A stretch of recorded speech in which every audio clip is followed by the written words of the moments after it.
will be able to destroy leftism in this country and leave woke ideology on the dustbin of history. Florida Governor Ron DeSantis making that vow during an interview on the Fox News channel this week. Does leftism need to be destroyed?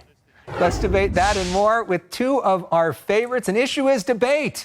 Joining us here in studio representing the left is Ethan Bearman. He is a professor at Loyola Law School, and he is the owner of the Bearman Law Firm.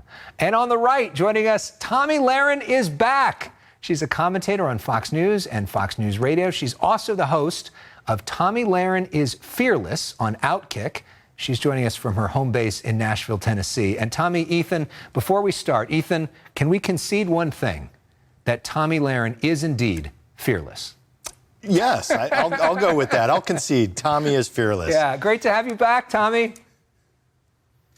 Oh, it's so great to be with you guys. You know, I have to say I am happy that I'm in Tennessee, but I have a lot of love for California. I keep up with everything that you guys are doing there, so I'm excited to have a great discussion. Very spirited, I'm sure. Well, let's start by talking about a governor you like probably a lot more than our governor, Ron DeSantis, and his vow that leftism needs to be destroyed. Do you agree with that? Is that a bit over the top?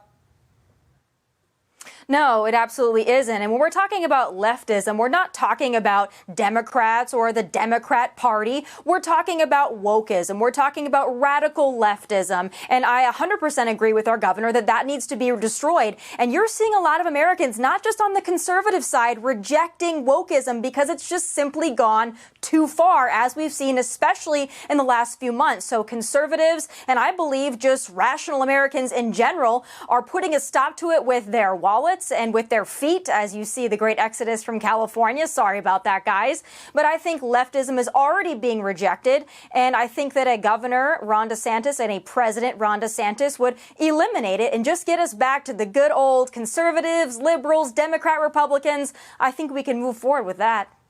Ethan, your thoughts on that?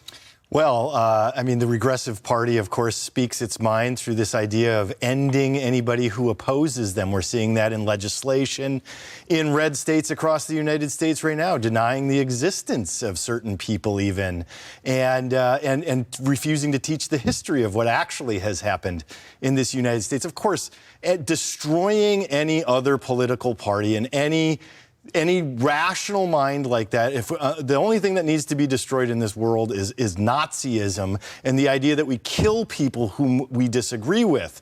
So, no, obviously, we need people with different political ideologies to have rational, growing debates that challenge our beliefs so we can progress as a nation. Look, if you destroy the idea of what Tomi just described as leftism, you would still have slavery. You would not have a Civil Rights Act. Women wouldn't be able to vote.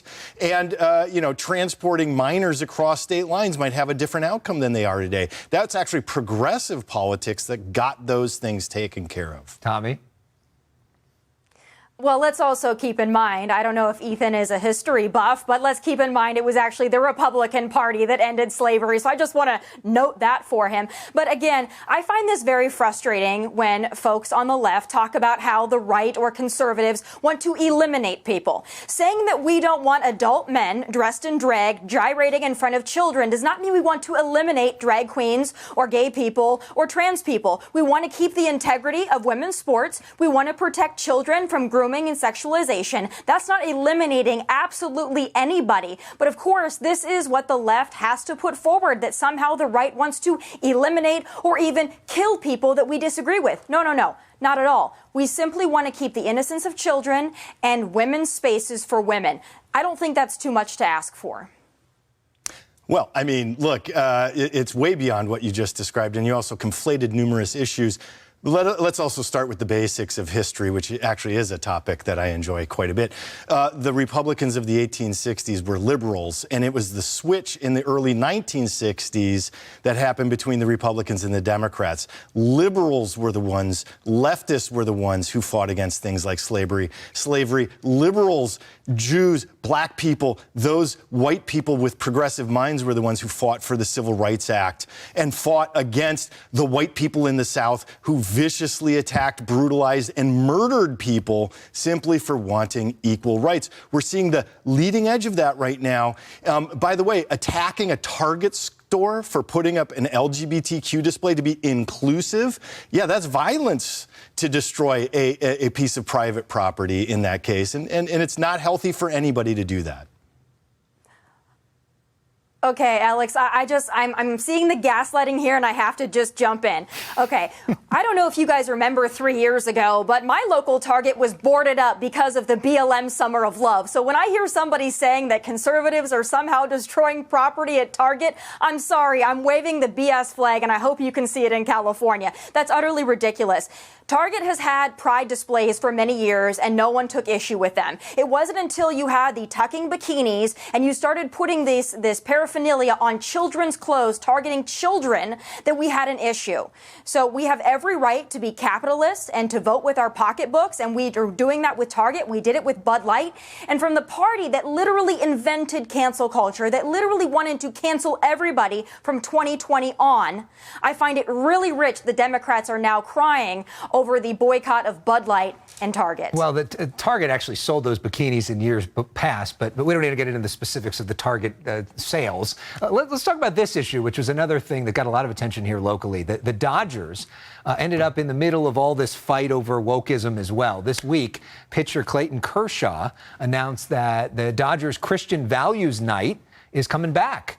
Kershaw says he was upset, he's a big-time Christian, by the team's decision to honor the Sisters of Perpetual Indulgence on Pride Night. The Sisters, got some video of them, call themselves queer and trans nuns. They've done a lot of community work over the years, especially on HIV and AIDS.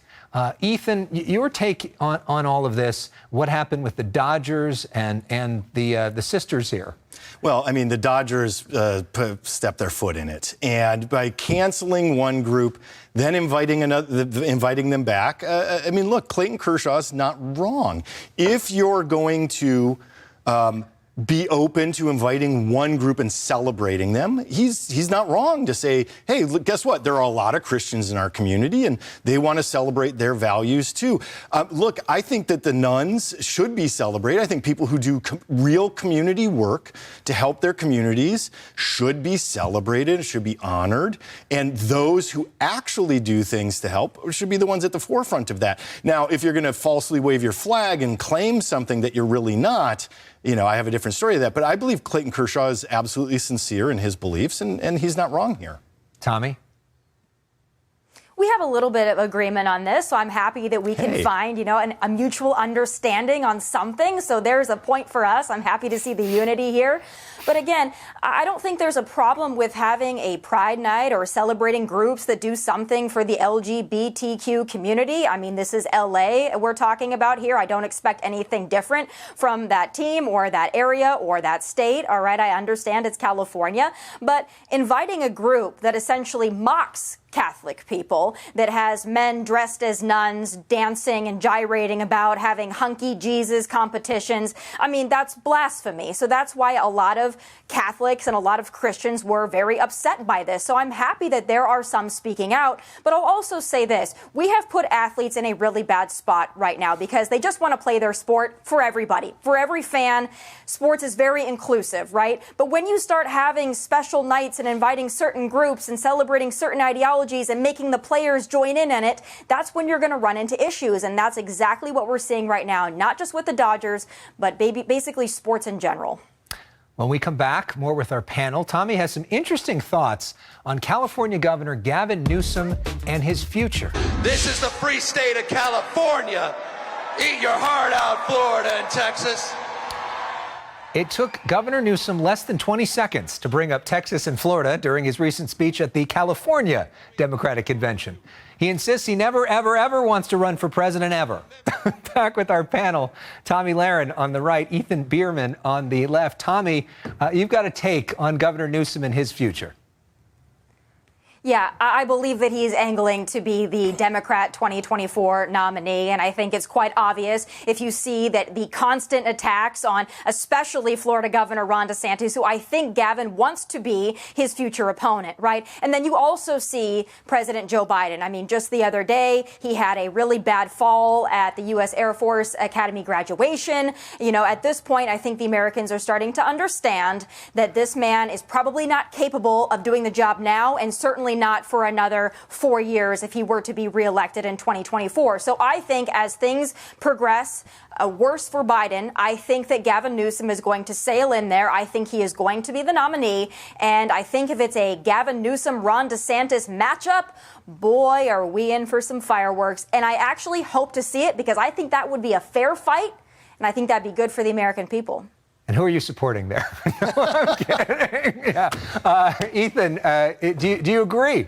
Well, really interesting. For the second time, Tomi and I agree on numerous aspects of what she said. Obviously, I fundamentally disagree with her about President Biden, who's gotten more done in 2 years here. The CHIPS Act, the PACT Act, the Inflation Reduction Act, just resolved the major budget issue, negotiated better than the previous president, not expected to have an indictment coming down in the near future. But I totally agree with Tomi. I think Gavin Newsom and Governor DeSantis in 2028, not 2024, in 2028 is the pair up to watch for. I think it'll be exciting. And of course, I think Gavin Newsom is the next president in that situation. And Ethan, do you think that the Democrats, which Tomi, are you suggesting that they're going to like dump Joe Biden somehow, or that Newsom starts running against Biden? How does that happen? So I think if it looks as though Ron DeSantis is going to be our nominee on the Republican side, I think that there will be some talks within the Democrat Party, and I think they will convince Joe to step aside because it's quite obvious that he is on his way out. If you watch him speak, if you watch him walk, I think it's quite obvious that the man is failing physically and cognitively. Ethan can say whatever he wants about the things that he's ramrodded through, but the fact remains, I think any honest American looking at this president knows that he is simply too old to be serving in this position and should not run again. All right. And I know that there's going to be that obstacle for the Democrats of Kamala Harris, but her approval ratings are even lower than Joe's. All right. So I don't think that they're going to take a risk. I think that they are going to convince her to step aside. And I think Gavin Newsom is going to be the nominee. I think they think Joe could beat Trump, but I think they very well know that Joe could not beat a Ron DeSantis. Good luck. And they want Gavin to come in and fill that spot. Good luck convincing Kamala Harris to step aside, especially for Gavin Newsom, considering their background together. But let's talk about the race as it is right now, because Donald Trump right now is the front runner on the Republican side, not Ron DeSantis. And there's about to be some new entrants into the race. Former Vice President Mike Pence expected to get into the presidential race next week. Also expected to get into the race next week, former New Jersey Governor Christie. Do either of these guys have a shot, Tomi? And why are they getting in?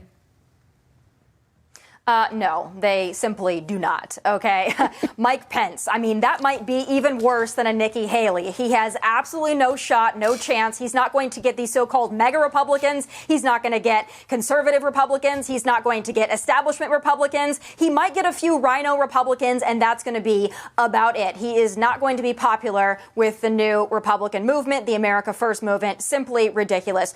Christie, again, he's trying to make fetch happen. He's trying to resurrect himself. Again, not going to happen. That man goes after Donald Trump. He goes after Ron DeSantis, and he's just not going to be popular. He's not going to resurrect what maybe he once had. So again, this is a Ron versus Don race. Everybody else is in it for name ID, clout, and maybe to make some money, but that's about it. He's trying to make fetch happen? Is that what you said? Yes, if you've watched Mean Girls, you get the reference. I do. I wasn't expecting that. Anybody looking for Mean Girls on their bingo card today, take a drink. All right, Ethan Bearman, your thought on what these Republicans are doing, and if all of them running, even though they say they don't want Trump to win, are actually helping Trump. Yeah, I don't think they're helping Trump. They're not helping anybody other than trying to promote their own images. I mean, look, I would suggest that the vast majority of Americans would be happier to vote for the fly that landed on Mike Pence's head than Mike Pence at this point. Look, the guy who stood up for democracy by refusing to cave to the insurrectionist crowd that appears to have been whipped up by a number of people, some of whom might still be in Congress, we'll find out here soon. He didn't endear himself to anybody. Christie lost every last shred of self-respect when he had that weird prisoner terrorist view on his face after he got trounced by Trump in 2016. He's got no chance. I love to see it. I want to see Republicans waste their money, waste their time, because Trump is going to most likely get indicted here soon. And then what are the Republicans going to do? Because DeSantis, he ain't got it either. Tomi, if it's Don versus Ron, who do you got? This is difficult because I'm not going to make anybody happy with this answer, but those who have been watching me understand that while I love Donald Trump, I love what he did for our country. I wish he was our president now. Things would be a lot different.